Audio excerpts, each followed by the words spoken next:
स्वागत है दोस्तों आपका मेरे चैनल लर्निंग पर्सनल फाइनेंस में। मेरा नाम है नवनीत, आपका होस्ट।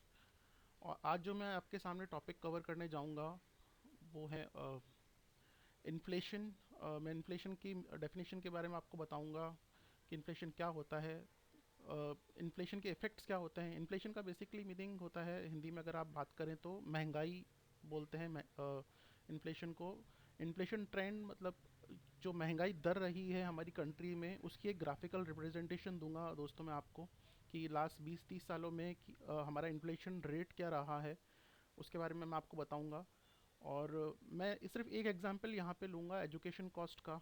जैसा मैंने आपको अपने पुराने वीडियो में कई सारे फाइनेंशियल गोल्स के बारे में बताया था, रिटायरमेंट हुआ, एजुकेशन हुई, आपका घर खरीदना हुआ, या फिर मेडिकल्स के लिए आपको मेडिकल एक्सपेंसेस के लिए आपको सेविंग्स करनी है, वो ये एक पॉइंट हुआ। तो बट मैं वो सब नहीं कवर कर रहा हूँ, मैं सिर्फ एक एजुकेशन कॉस्ट क्या चल रही है करंट टाइम में उसको उसको एज ए एग्जांपल यूज़ करूँगा। और आपको ये बताऊंगा कि उसकी इन्फ्लेशन कॉस्ट क्या है एजुकेशन की, और आपके जो करंट जो फिक्स्ड इनकम फंड्स हैं, जो लास्ट टॉपिक है हमारा, उसके रिटर्न्स क्या हैं, और उनमें डिफरेंस उनमें गैप कितना है।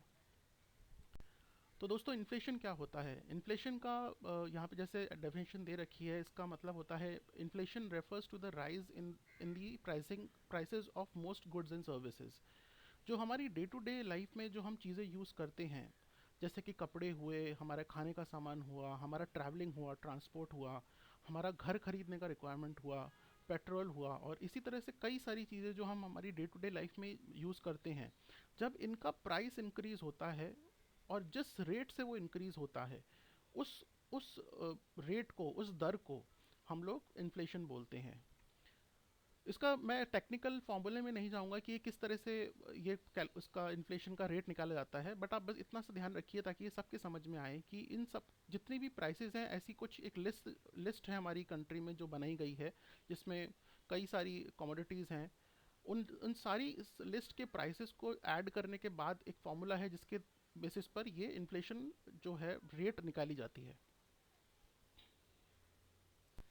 अब दोस्तों इन्फ्लेशन के इफ़ेक्ट्स क्या होते हैं? जब इन्फ्लेशन बढ़ता है तो उसके क्या इफ़ेक्ट्स होते हैं?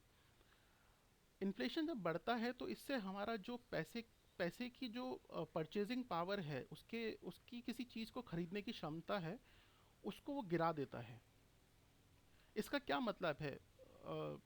उसकी उसकी वैल्यू गिरने, अगर हमारे पैसे की वैल्यू, हमारी जो करेंसी है उसकी वैल्यू गिर जाती है, तो उसका उससे क्या मतलब है? इसका ये मतलब है कि जिस 1 लीटर पेट्रोल को खरीदने के लिए कई सालों पहले हम लोग 50 रुपये खर्च करते थे, उसी 1 लीटर पेट्रोल को खरीदने के लिए हम आज 80 रुपये खर्च कर रहे हैं। तो हमारी जो करेंसी है, हमारा जो रुपया है, उसकी जो वैल्यू है, वो वो ऑलमोस्ट 60% से गिर गई है। इसीलिए इसी कारणवश हम जिस 1 लीटर पेट्रोल को खरीदने के लिए 50 रुपये पहले खर्च करते थे, आज हम उसी 1 लीटर पेट्रोल को खरीदने के लिए हम 80 रुपये खर्च कर रहे हैं। अभी दूसरा इफेक्ट क्या है दोस्तों? इन्फ्लेशन अगर बढ़ता है तो इससे हमारी जो कॉस्ट ऑफ लिविंग है वो भी बढ़ जाती है। अब कॉस्ट ऑफ लिविंग से क्या मतलब है दोस्तों? जहाँ पे जैसा हमारे हम फादर हमको बताते थे कि जब उन्होंने अपनी पहली उनकी जॉब लगी थी और उनकी जो पहली अर्निंग थी वो अप्रॉक्सीमेटली 250-300 रुपीज़ थी। ये ऑलमोस्ट 35-40 ईयर्स 40-45 ईयर्स से पहले का उन्होंने ट्रेंड बताया था। और उस पैसे में भी उनके फैमिली के, पूरी फैमिली के सारे एक्सपेंसेस निकल जाते थे। लेकिन आज की अगर आप बात करें तो एक जो सबसे कम कमाने वाला आदमी जो होता है, उसको भी कम से कम 10 से 15 हज़ार रुपये चाहिए अपनी फैमिली के पूरे एक्सपेंसेस टेक केयर करने के लिए, पूरे खर्चे निकालने के लिए। तो ये जो जो जो इंक्रीज़ हुआ है 250-300 रुपीज़ से लेकर 40 साल पहले और आज की दर पे 10 से 15 हज़ार, इस इंक्रीज़ को हम लोग कॉस्ट ऑफ लिविंग कहते हैं, जो बढ़ी है इतने सालों में। तीसरा जो इफ़ेक्ट है वो है decrease in the growth of the country. अगर इन्फ्लेशन बहुत तेज़ी से बढ़ता है, तेज़ी से मेरा मतलब है अगर इन्फ्लेशन रेट 15% से 20% किसी कंट्री में बढ़ता है, तो वो उस कंट्री की जो ग्रोथ है, जो जिस जिस रेट से वो कंट्री डेवलप कर रही है, उस रेट को कम कर देता है। अभी देखिए दोस्तों, मैं ये नहीं हर जो डेवलपिंग कंट्री है उसमें एक नॉमिनल इन्फ्लेशन रहना बहुत ज़रूरी है। ऐसा क्यों ज़रूरी है? ऐसा इसलिए ज़रूरी है कि अगर किसी कंट्री में बिल्कुल भी कॉस्ट नहीं बढ़ेगी चीज़ों की, तो लोग पैसा अपना अपना जो पैसा है अपने वो इन्वेस्ट करना बिल्कुल बंद कर देंगे, और जो सेविंग्स है वो वो बहुत ज़्यादा बढ़ जाएगी, और पैसा मार्केट में नहीं आएगा, गवर्नमेंट के पास में नहीं आएगा, ताकि वो डेवलपमेंट कर सके। तो सेविंग्स को डिमोरलाइज करने के लिए एक सर्टेन परसेंटेज ऑफ इन्फ्लेशन जो है वो हर कंट्री में बहुत ज़रूरी होता है। तो हमारा जो सेंट्रल बैंक है, आरबीआई है, उसने वो जो लिमिट रखी है इन्फ्लेशन की, वो अराउंड 4% रखी है। तो 4% जो बहुत एक नॉमिनल रेट ऑफ इन्फ्लेशन रहता है, इससे अगर हर साल ये इन्फ्लेशन रेट चलती रहेगी, तो हम लोग जो सेविंग्स हैं उसको डिमोरलाइज कर सकते हैं, ताकि लोग पैसा इन्वेस्ट करें और वो पैसा इकोनॉमी में आए और वो गवर्नमेंट यूज़ कर सके डेवलपमेंट के लिए। देखिए दोस्तों, ये जो ट्रेंड दे रखा है, जैसा आप चार्ट में देख रहे हैं, जो मैक्सिमम इन्फ्लेशन गया है हमारी कंट्री में वो 14% गया है, और जो सबसे कम इन्फ्लेशन गया है वो है 2%। तो अगर आप ऑन एन एवरेज देखेंगे, ये इन्फ्लेशन का जो ट्रेंड है ये 6 से 8% के बीच में आपको दिखेगा। अभी ये जो दैट इज़ द रीज़न हम लोग ये हमेशा डिसीजन लेते हैं जब भी हमारा कुछ भी इन्वेस्टमेंट करते हैं, कि जो हमारा इन्वेस्टमेंट रिटर्न है वो कम से कम इस रेंज को बीट करना चाहिए, तभी आपका जो इन्वेस्टमेंट ऑब्जेक्टिव है वो अचीव होगा।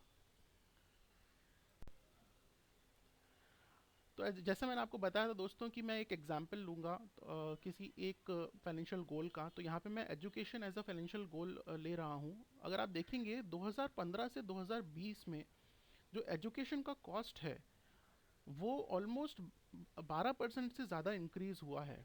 ये मैं सिर्फ 5 सालों का एग्जाम्पल ले रहा हूँ दोस्तों। तो अगर आप एमबीए का कॉस्ट देखेंगे, ये भी 12.25% रहा है। इंजीनियरिंग का देखेंगे 12.3% रहा है। नेक्स्ट स्लाइड में आपको और ये डिटेल में मैं बता पाऊंगा। यहाँ पे आप देख सकते हैं, जैसे एमबीए का कॉस्ट जो है 2015 में 16 लाख था, ये 5 साल में बढ़ के 25,80,000 हो गया है। और अगर एक प्रोजेक्टेड एस्टिमेट के हिसाब से अगर ये इसी तरह से बढ़ता रहा, तो ये 2033 तक 88 ऑलमोस्ट 90 लैक्स पहुँच जाएगा दोस्तों।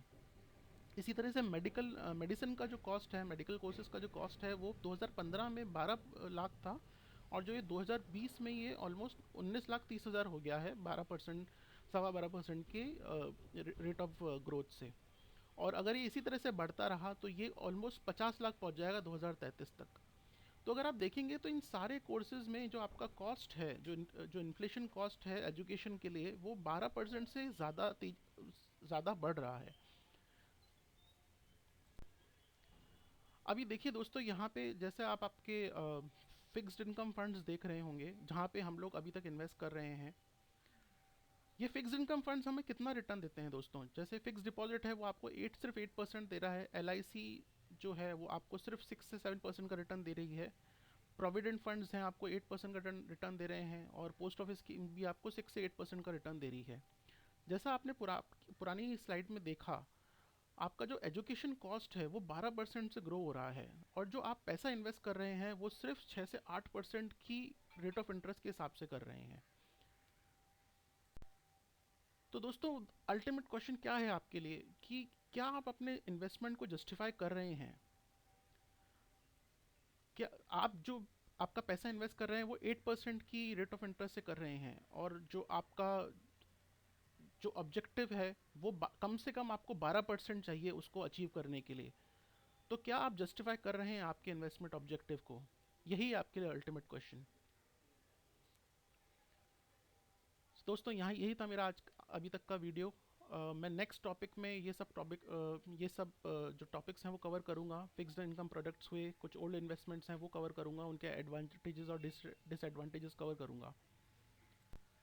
थैंक यू दोस्तों। मेरे चैनल का नाम है learning personal finance. Please like कीजिए, शेयर कीजिए, सब्सक्राइब कीजिए, और बेल आइकन को दबाना ना भूलिए अपडेट्स के लिए।